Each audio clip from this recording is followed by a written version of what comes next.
savoir si je suis vraiment impactée par tout ce stress environnant? Eh bien, c'est très simple. Nous avons des activations physiologiques très claires que je vous donne tout de suite.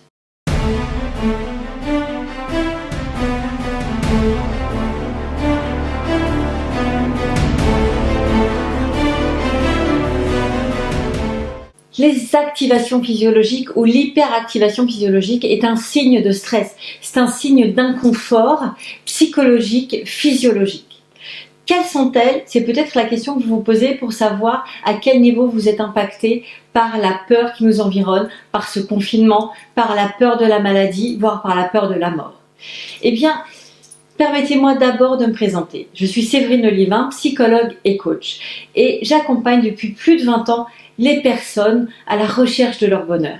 Les personnes, surtout, qui ont vécu des violences dans leur vie, des traumas, pour leur permettre d'aller mieux, pour leur permettre d'enfin vivre et se réaliser.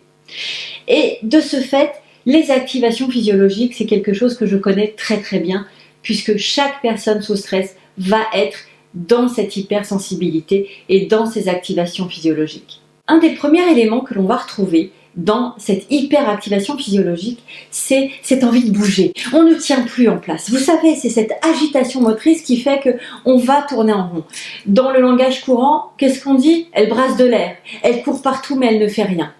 Si vous sentez que vous commencez à être dans cette activation-là, c'est que peut-être vous êtes stressé. Un deuxième élément de cette hyperactivation physiologique, c'est l'hypersensibilité. Vous avez des émotions débordantes, que ce soit la peur, la joie, la colère. Vous pleurez pour un rien, vous vous énervez pour un rien ou vous rigolez pour un rien. Quand vous sentez que vos émotions sont un peu trop, c'est que certainement il se passe quelque chose en vous. Parfois, on s'aperçoit que les personnes vont parler beaucoup. Cette logorrhée qui va être envahissante. Cette logorrhée, c'est un signe. Quand on a peur ou quand on se sent pas bien, on parle beaucoup et le discours n'est pas toujours cohérent. Dans le corps, on va s'apercevoir que la personne est en tension musculaire. Vous voyez, elle est très tendue comme ça, elle a un corps très rigide et très souvent on le sent nous-mêmes. On le dit, ah je suis tendue, ça va pas. Oui, on sait très bien que les tensions musculaires sont signes de stress. Un autre signe, c'est que la personne peut avoir des rougeurs au visage. Elle peut être rouge parce qu'elle se contient, elle essaye de contenir ses émotions, son stress, ses peurs, et du coup, ça amène des joues rouges, des rougeurs.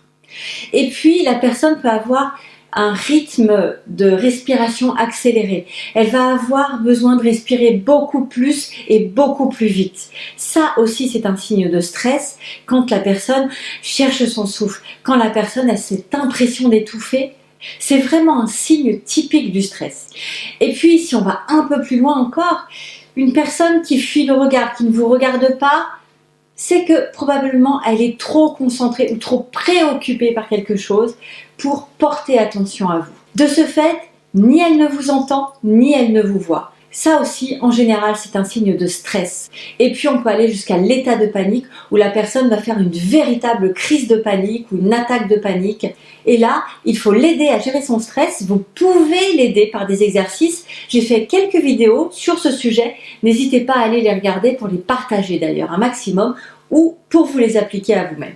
Voici les principaux signes de l'hyperactivation physiologique lorsque le stress commence à nous envahir.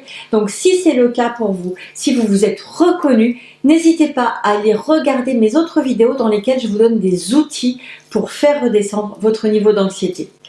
Si cette vidéo vous a parlé, si elle vous a plu, n'hésitez pas à la liker, à mettre des pouces, faire des commentaires et surtout, partagez-la. Je suis sûre qu'elle peut aider un maximum de personnes.